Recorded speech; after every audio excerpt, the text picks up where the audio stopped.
I don't think that we can ever have peace with my family unless the truth is out there. Après des années de spéculation sur les origines du prince Harry, en raison de ses caractéristiques physiques inhabituelles, la vérité a enfin fait surface. La découverte du véritable père du prince Harry a complètement bouleversé la monarchie britannique selon les résultats de l'ADN. Quel est le vrai père du prince Harry? Pour le découvrir, revenez régulièrement. L'histoire du vrai père du prince Harry. Le prince Charles n'est peut-être pas le véritable père du prince Harry, selon de nombreuses théories qui entourent sa paternité depuis des années. Au cours de l'adolescence d'Harry, de nombreuses hypothèses ont fait surface, donnant à son récit de vie un sentiment de mystère et de controverse. Les spéculations ont été suscitées par les contrastes physiques évidents entre Harry et son père, le roi Charles. Selon les observateurs, les cheveux rouges vifs et l'apparence plus rude de Harry ont alimenté les rumeurs, tandis que Charles est réputé pour ses traits doux et ses cheveux fins. Le principal sujet de ces allégations est James Hewitt, un ancien commandant de cavalerie britannique devenu célèbre à la fin des années 1980 et au début des années 1990 pour sa relation amoureuse avec la mère de Harry, la princesse Diana. Lorsque Diana a abordé publiquement l'affaire dans une interview en 1995, elle est devenue connue du public.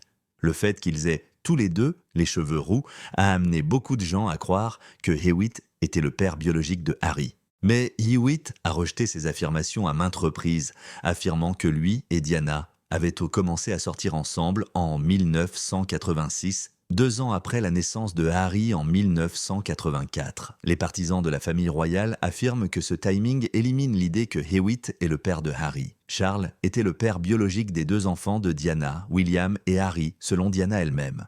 Ces démentis n'empêchent pas les rumeurs de continuer. La question des origines d'Harry pourrait avoir aggravé la relation déjà tendue entre Charles et Diana, selon plusieurs analystes. Des spéculations sur la relation émotionnelle de Charles avec Harry ont surgi car il semblait avoir une affinité plus forte avec le prince William, son premier fils. La nature du lien de Diana avec James Hewitt et les raisons du conflit entre Diana et Charles sont toutes deux mises en doute. Alors, qui est le père biologique d'Harry? Pour le découvrir, revenez régulièrement. Autrefois saluée comme une romance fantastique qui a captivé le monde entier, les noces de la princesse Diana et du prince Charles se sont tragiquement transformées en un récit turbulent et déchirant qui a eu un impact durable sur l'histoire royale. Le choix tragique de la séparation était le résultat d'un réseau complexe de tensions, de trahisons et de souffrances émotionnelles qui s'est développé sous la façade du luxe et de la grandeur. Depuis que le prince Charles a rencontré Lady Diana Spencer pour la première fois, alors qu'il n'avait que 16 ans, leur relation s'est transformée en une histoire d'amour que le public a constamment surveillée. Charles percevait Diana comme une jeune femme charmante et sophistiquée, issue d'une famille distinguée qui semblait être l'épouse royale parfaite, même si elles avaient 12 ans d'écart.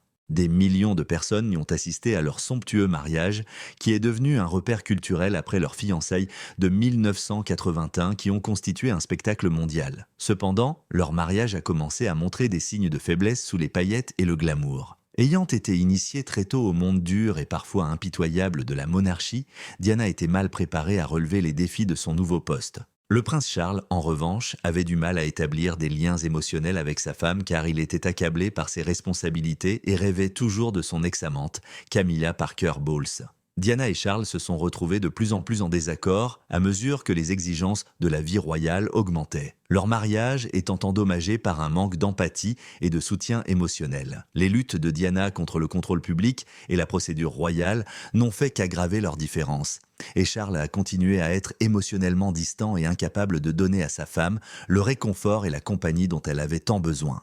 La distance émotionnelle qui se développait entre Diana et Charles n'a pas été sensiblement atténuée par l'arrivée de leurs 2 enfants, le prince William en 1982 et le prince Harry en 1984. Même s'ils se présentaient comme une famille aimante, ils avaient une vie privée tendue qui ne faisait qu'empirer avec le temps. Leur relation déjà tendue s'est inévitablement détériorée alors que Diana et Charles ont été contraints de faire face aux attentes liées à leurs responsabilités royales.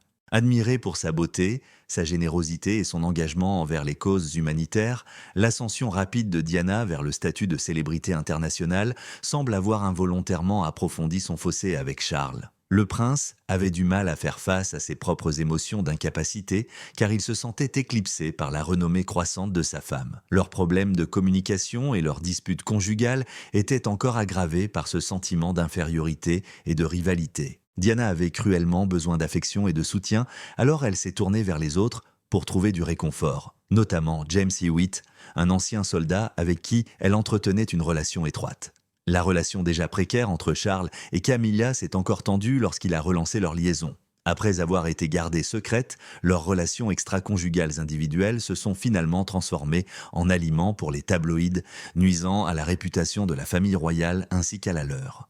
Leur vie personnelle a été continuellement scrutée par les médias, ce qui a encore alimenté les flammes. Lorsque le livre controversé d'Andrew Morton, Diana, Her True Story, a été publié en 1992, il a révélé les aspects personnels des problèmes conjugaux de Diana, tels que son combat contre un trouble de l'alimentation et la liaison continue de Charles avec Camilla. Tournant dans la rupture du mariage de Diana avec Charles, son partenariat avec Morton a choqué le monde en offrant un aperçu sans phare et sans altération de sa souffrance mentale. Malgré leur séparation officielle cette année-là, le couple a continué à assumer seul certaines responsabilités royales. Charles et Diana sont tous deux restés dévoués à leur rôle de membres de la famille royale malgré leurs problèmes conjugaux. La relation déjà tendue de Charles avec Diana s'est encore tendue lorsqu'il a reconnu publiquement avoir eu une liaison avec Camilla lors d'une apparition à la télévision en 1994. La relation entre Charles et Diana s'est détériorée après que ses aveux d'adultère aient déclenché un énorme scandale public et médiatique. Dans une interview révolutionnaire avec Panorama de la BBC l'année suivante,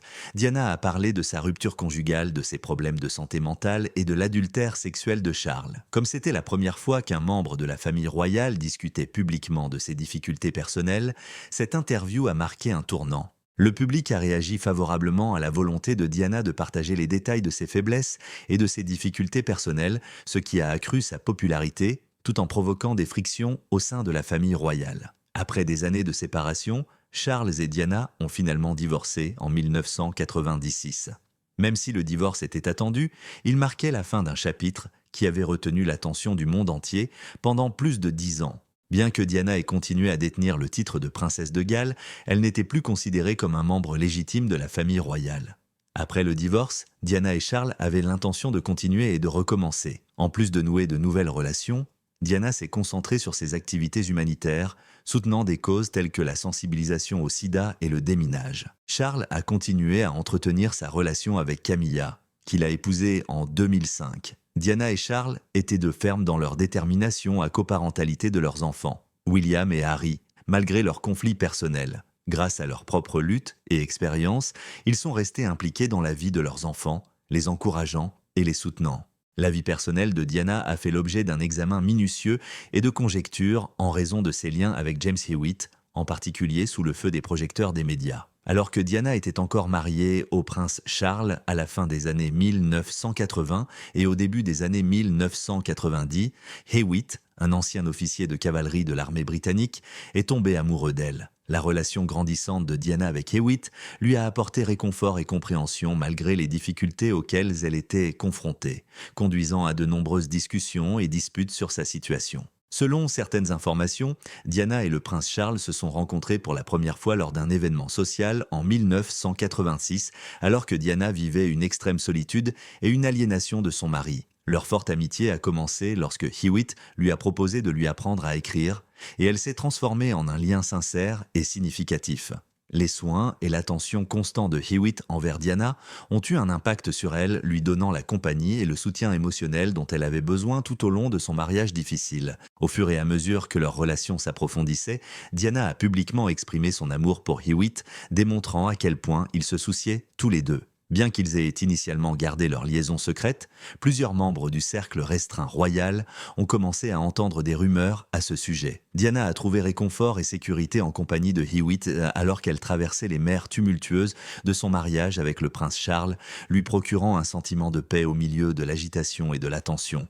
Dans des interviews, Hewitt a souligné le fort lien émotionnel qui les unissait et a souligné que leur relation allait au-delà du simple désir physique. Diana avait besoin d'une pause par rapport aux exigences de sa personnalité publique et aux difficultés de son mariage, et c'est exactement ce que la compassion et le soutien de Hewitt lui ont apporté. Au milieu des turbulences, Diana a publiquement déclaré son profond amour pour Hewitt, cherchant du réconfort dans leur lien intense mais tumultueux. Après que Hewitt et Anna Pasternak aient travaillé ensemble sur le roman Princess in Love, qui décrivait leur romance secrète, leur liaison a été révélée dans les années 1990. Hewitt a illuminé leur relation en partageant des lettres privées et des événements intimes dans cette pièce. La vie de Diana est devenue plus compliquée à la suite de cette découverte qui l'a également plongée dans un débat houleux. Lorsque Hewitt a décidé de révéler leur lien privé avec les médias, Diana se serait sentie trahie. Malgré ces affirmations selon lesquelles ils racontaient leur histoire pour la protéger, beaucoup considéraient ces actions comme une trahison de confiance, nuisant ainsi à sa réputation. La relation déjà tendue entre Diana et Charles a été exacerbée par cette révélation. La question de la paternité du prince Harry est un mythe récurrent concernant leur lien. En raison de leurs cheveux roux similaires, plusieurs personnes pensaient que Hewitt pourrait être le père biologique de Harry. Ces allégations ont été catégoriquement réfutées par Hewitt et Diana, qui ont clairement indiqué que leur histoire d'amour avait commencé après la naissance d'Harry. Les rumeurs de paternité ont toujours été rejetées par Hewitt comme étant fausses. Diana a mis fin à ces rumeurs dans sa célèbre interview Panorama de 1995 lorsqu'elle a déclaré qu'elle n'avait rencontré Hewitt qu'après la naissance de Harry. L'attention constante du public et les obligations militaires prolongées de Hewitt ont finalement provoqué la dissolution de la romance de Diana et Hewitt. Coincée au milieu de sa liaison et de ses problèmes conjugaux persistants, Diana a lutté contre les émotions de trahison et de séparation. Hewitt et Diana auraient entretenu une correspondance pendant un certain temps après leur séparation, avec des interactions sporadiques signalées. Mais à mesure que Diana se concentrait sur l'éducation de ses enfants et sur ses activités caritatives, leur relation s'est progressivement détériorée. Après la scission, Hewitt rencontre plusieurs difficultés. L'attention du public qui a suivi son rôle dans l'affaire a nui à son image. Il a lutté contre des problèmes personnels, tels que des problèmes d'argent et des problèmes de santé mentale, tout en essayant d'éviter les projecteurs. Hewitt a souvent déclaré dans des interviews qu'il appréciait sa relation avec Diana et qu'il n'avait jamais eu l'intention de la blesser en parlant en public, malgré ses difficultés. Il s'est également excusé pour la façon dont les médias ont exagéré leur liaison, cachant le véritable lien qu'ils entretenaient auparavant. Après sa rupture avec Hewitt, Diana a continué à sortir avec d'autres personnes, ce qui n'a fait qu'accroître les rumeurs sur le vrai père de Harry. En plus de son mariage bien connu avec le prince Charles et de sa romance bien connue avec James Hewitt, la princesse Diana a entretenu un certain nombre d'autres relations exceptionnelles qui ont attiré l'attention du public. Un lien important était avec le docteur Hasnat Khan, un chirurgien cardiaque anglo-pakistanais. Lorsque Diana s'est rendue dans un hôpital de Londres en 1995, elle a rencontré le docteur Khan. Un lien émotionnel profond, généralement tenu à l'écart du public, caractérise leur histoire d'amour de 2 ans. Diana l'appelait Monsieur Wonderful, et des rumeurs circulaient selon lesquelles elle envisageait de se convertir à l'islam et de déménager au Pakistan pour vivre avec lui. Cependant, les différences culturelles et les exigences de la vie publique de Diana auraient contribué à la rupture de leur relation en 1997.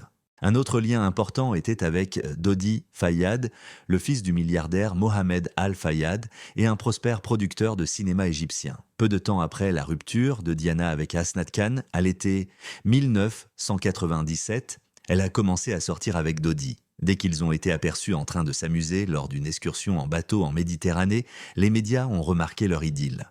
Des rapports ont révélé que Dodi avait remis une bague à Diana, ce qui implique des fiançailles, ce qui a intensifié les spéculations sur leur avenir. Ils se perdent tragiquement dans un accident de voiture à Paris le 31 août 1997, mettant ainsi fin à leur amour. Parallèlement à ces relations amoureuses importantes, Diana a développé de solides amitiés avec un certain nombre de personnes connues. Oliver Hoare, un marchand d'art anglais, était l'un de ses amis. En raison des appels téléphoniques fréquents de Diana à la maison de Hoare, il y avait des spéculations sur une relation amoureuse. Cependant, il n'y a eu aucune confirmation officielle de leur relation. Hoare était marié et même si on parlait souvent d'eux ensemble, ils partageaient également un lien émotionnel fort. Will Carling, un joueur de rugby, était une personne importante dans la vie de Diana. Leurs chemins se sont croisés lorsque Diana a commencé à se rendre quotidiennement au gymnase de Carling où il lui a donné des cours de fitness individualisés. Selon certaines informations, le mariage de Carling a été affecté par le développement de leur lien, ce qui a conduit à des spéculations sur une éventuelle relation sexuelle. Cependant, Carling a finalement minimisé le véritable fondement de leur lien et ils n'ont jamais reconnu publiquement une telle participation. En public, Diana et Will Carling ont gardé leur relation privée et professionnelle malgré les rumeurs qui entouraient leur relation. Le garde du corps de Diana, son agent de protection personnelle, était une autre figure importante de sa vie. Dans des enregistrements enregistrés pour son biographe Andrew Morton, Diana a exprimé son amour intense pour Manaki, le décrivant comme la relation la plus importante qu'elle ait jamais connue. Ils entretenaient une relation qui reposait davantage sur le lien émotionnel que sur l'intimité physique lorsqu'elle était encore mariée au prince Charles. Lorsque Manaki est décédée tragiquement dans un accident de moto en 1987, Diana a été dévastée parce qu'elle avait perdu un ami proche et confident qui lui avait apporté compassion et soutien émotionnel pendant une période difficile de sa vie. Diana a recherché l'intimité, l'empathie et le soutien émotionnel tout au long de sa vie, même si elle a parfois eu du mal à trouver ces choses au milieu de ses responsabilités royales. La durée et le secret de ses relations personnelles ont été affectés par l'attention médiatique considérable portée à sa personnalité publique. Les amitiés et les romances de Diana, malgré ses obstacles, illustrent de nombreux aspects de sa personnalité et son désir de bonheur et d'amour en dehors de ses devoirs royaux. Diana démontre la profondeur de sa capacité émotionnelle et son désir de relations significatives qui transcendent les limites de son statut royal grâce à sa capacité à établir des liens forts avec ceux qui l'entourent, que ce soit avec son fidèle garde du corps Barry Manaki ou un joueur de rugby comme Will Carling. Quand la princesse Diana a été perdue, la nuit de la mort prématurée de la princesse Diana a été chaotique et déroutante.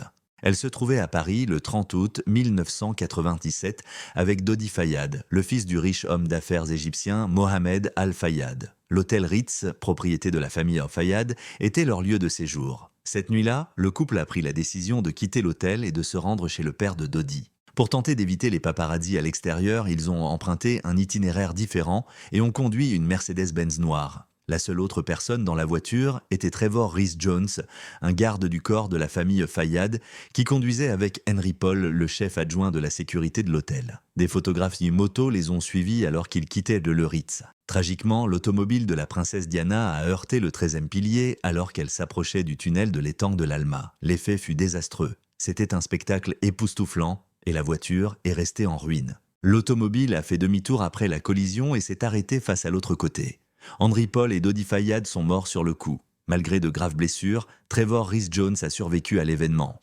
La princesse Diana a été retrouvée par les sauveteurs encore en vie, mais coincée dans l'épave avec de graves blessures. Après l'avoir sortie du véhicule, elle a été envoyée à l'hôpital de la Pitié-Salpêtrière. Elle est décédée des suites de ses blessures vers 4 heures du matin malgré les efforts déployés pour la secourir. A succombé à des difficultés, notamment à une hémorragie intestinale, le 31 août 1997.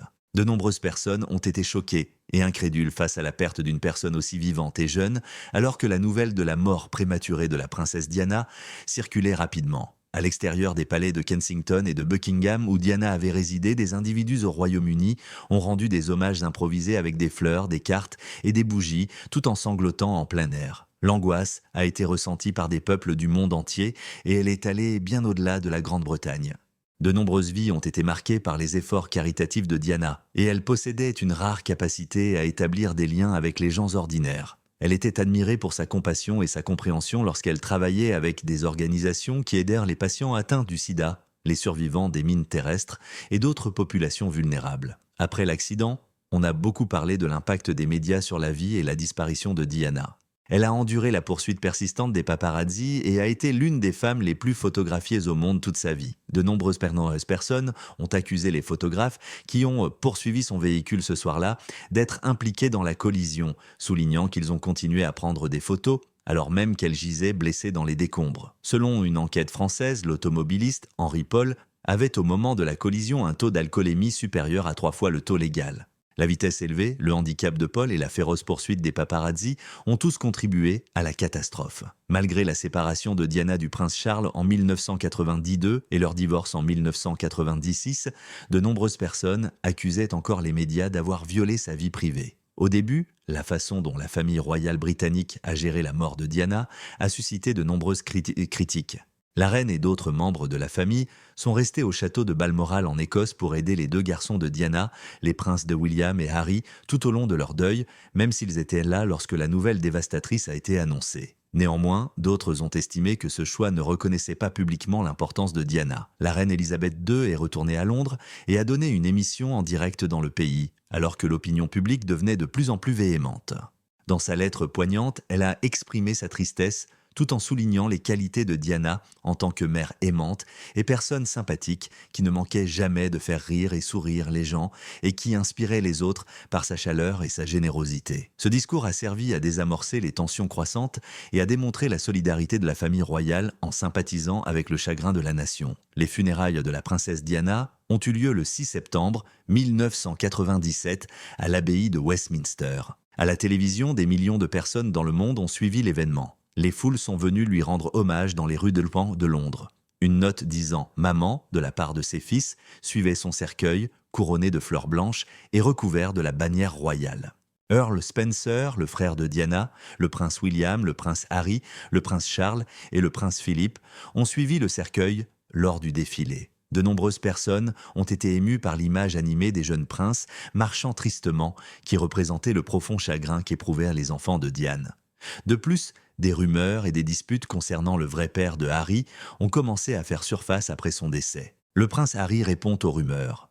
De nombreuses personnes se sont intéressées aussi au véritable père du prince Harry au fil des années, et certaines hypothèses vont au-delà de James Hewitt. D'autres personnes liées à la princesse Diana pourraient également avoir été impliquées dans la paternité d'Harry, selon les histoires et les chuchotements. Le major Mark Dyer, proche collaborateur de la famille royale et ancien écuyer, est impliqué dans un scénario. Distingué par ses cheveux roux vifs et son attitude optimiste, Dyer entretenait un lien étroit avec Diana et Harry, agissant comme une figure paternelle dans l'enfance de Harry. Son impact sur la vie de Harry a fait l'objet de nombreuses conjectures, certains spéculant même que leur lien était plus qu'un simple mentorat. Le nom du tuteur de Diana, Barry Manick, est également revenu dans ces conversations. On soupçonnait même que Diana et Manick entretenaient une relation amoureuse avant que le monde ne découvre sa relation avec James Hewitt. Malheureusement, le décès prématuré de Manick dans un accident de moto en 1987 a alimenté les rumeurs à son sujet, ce qui a amené certains à se demander s'ils sortaient vraiment ensemble. Ces hypothèses offrent incontestablement un aspect fascinant à l'histoire continue sur la filiation de Harry, même s'il existe peu de preuves tangibles pour les étayer. Ces affirmations continuent de captiver le public et les médias malgré leur apparente impossibilité. L'absence de commentaires de la famille royale sur le sujet, selon d'autres, n'a fait qu'alimenter les rumeurs. Dans le domaine de la monarchie, le secret conduit souvent à des idées fausses et à des notions irrationnelles. Les critiques soutiennent que le public n'est encouragé à construire ses propres récits que par la gestion délicate des scandales par la monarchie. Le prince Harry n'a pratiquement rien dit au milieu de toutes les rumeurs et conjectures. Mais ses actions au fil des années peuvent révéler quelque chose sur la façon dont ces rumeurs l'ont affecté. Harry a souvent été comparé à son frère aîné, le prince William, alors qu'il grandissait sous les projecteurs. La ressemblance frappante de William avec leur père, le prince Charles, aurait ajouté au sentiment de pression d'Harry parce qu'il avait l'air si différent d'eux. On pense que l'attitude et les liens de Harry avec la famille royale ont été grandement façonnés par les nombreuses comparaisons et rumeurs qui l'entourent. Harry a souvent parlé franchement des difficultés auxquelles il a été confronté en tant que remplaçant de la famille royale, un poids qui l'a tourmenté pendant de nombreuses années. Même s'il n'a pas spécifiquement remis en question son rôle paternel, la tension dans sa relation avec son père, Charles, s'est accrue au fil du temps. Harry a souvent reconnu se sentir déconnecté des attentes de sa famille, ce qui a amené certains à penser que cette séparation pourrait être liée aux spéculations en cours sur sa véritable filiation. En 2020, Harry et Meghan Markle ont pris la décision audacieuse de reprendre leur vie en main en démissionnant de leurs obligations royales. Certains ont vu ce choix comme un moyen pour Harry d'échapper aux exigences d'appartenance à une famille qui remettait fréquemment en question son identité et sa valeur. La décision de se dissocier de la monarchie aurait cependant été influencée par des difficultés de paternité non résolues. Harry peut paraître calme en public lorsqu'il parle de sa famille, mais ses remarques et ses interviews suggèrent qu'il est très frustré par la façon dont les médias et l'institution le perçoivent. Certains pensent que le fait qu'il n'y ait pas eu de conversation franche sur son rôle parental l'a simplement fait se sentir encore plus injustement traité. Cependant, Harry est inébranlable dans sa détermination à protéger ses enfants de l'examen intrusif qu'il a subi dans son enfance. Les médias ont joué un rôle important dans l'alimentation des rumeurs sur la paternité d'Harry. Ces histoires sont à nouveau fréquemment évoquées par les tabloïds, d'autant plus que le mariage de Harry avec Meghan et la naissance de leur enfant sont des événements marquants dans sa vie. Harry est mécontent de la fixation des médias sur ses affaires privées, comme en témoignent ses poursuites judiciaires contre certains tabloïds. Dans un certain nombre de procédures judiciaires, il a qualifié la presse d'intrusive et de préjudiciable à sa santé mentale. Malgré le fait que ces cas se concentrent principalement sur des violations de la vie privée et des représentations défavorables, de nombreuses personnes les interprètent comme un symbole du combat de Harry pour dissiper les faux récits sur sa vie. Finalement, ils ont décidé de rectifier le dossier en faisant un test ADN. Qu'est-ce qui a résulté du test? Avec la confirmation du père biologique du prince Harry, le mystère entourant la paternité du prince Harry a enfin été résolu après des années d'intenses spéculations médiatiques et de rumeurs persistantes. Les résultats clairs des tests privés ont mis fin à toute incertitude ou enquête restante concernant l'ascendance de Harry, en confirmant de manière concluante que le roi Charles est en fait son père biologique. Le statut d'Harry, en tant que successeur légitime du trône, a été confirmé par la confirmation de ce lien génétique entre lui et le roi Charles. Cela a soulagé non seulement Harry, mais aussi toute la famille royale qui fait l'objet d'une controverse publique permanente. L'authenticité des résultats s'est également renforcée par le fait que d'autres sources fiables ont confirmé l'exactitude des résultats des tests ADN. Grâce à l'utilisation de méthodes et d'analyses génétiques de pointe, les tests ont été effectués avec un tel soin que les résultats étaient incontestablement précis. La preuve incontestable du lien père-fils de Charles et Harry a été fournie par les remarquables parallèles dans leurs marqueurs génétiques. La force et la clarté de la correspondance ont été saluées par des experts en génétique qui ont soigneusement examiné les résultats des tests, déclarant que le poids écrasant des preuves désigne Charles comme le père biologique de Harry. Il n'y a plus de place pour l'incertitude ou la conjecture sur la paternité de Harry maintenant qu'une assurance à presque un 100% a été vérifiée. Les rumeurs persistantes qui ont suivi Harry tout au long de sa vie ont désormais été dissipées avec cette ultime confirmation qui protège également l'intégrité et la réputation de la famille royale à l'avenir. Selon certaines informations, la famille royale est satisfaite des résultats et y voit une opportunité de mettre fin à un sujet controversé autour du prince Harry. Selon certaines informations, le roi Charles s'est dit heureux de cette nouvelle, exprimant son soulagement que le problème ait été réglé. Bien que Charles ait confirmé publiquement à plusieurs reprises qu'Harry était son fils, ces résultats apportent une réponse officielle aux doutes persistants. On pense également que le prince William est satisfait du résultat. Surtout, lorsqu'ils affrontent ensemble les exigences de la vie publique, la confirmation renforce les liens entre les frères. Cela offre un sentiment d'unité face aux liens familiaux tendus provoqués par les événements récents, tels que la décision d'Harry de démissionner de ses fonctions royales. Selon des sources, Harry est en mesure d'obtenir la conclusion qu'il recherchait grâce aux découvertes ADN. Ces découvertes lui apportent clarté d'identité et confiance pour une personne qui a publiquement lutté avec son statut de famille royale. Ils disent qu'Harry voit le résultat comme une étape vers l'abandon des rumeurs et la concentration sur l'avenir de sa famille. Maintenant que les résultats ont été rendus publics, la famille royale souhaite passer du sujet de la conjecture à celui de la récupération. Le statut de Harry en tant que fils de Charles est confirmé, renforçant sa position dans la famille malgré ses propres préférences et son mode de vie en dehors des responsabilités royales. Grâce à cette nouvelle vision, la famille peut désormais se concentrer sur le rétablissement de la confiance et le renforcement de ses liens au lieu de se laisser entraîner dans de vieux potins. De plus, puisque le récit a perdu une partie de son attrait, ces résultats devraient réduire l'attention médiatique accordée au rôle paternel de Harry. Alors qu'Harry et Meghan tracent leur propre chemin loin du royaume royal, cette conclusion sans ambiguïté supprime une distraction majeure de leur personnalité publique. De plus, cela garantit que le fardeau des questions sans réponse concernant le lien entre leur père et leur grand-père ne sera pas imposé à leurs enfants. Si vous avez aimé cette vidéo, veuillez cliquer sur la suivante qui apparaît sur votre écran. Aimez et vous abonnez.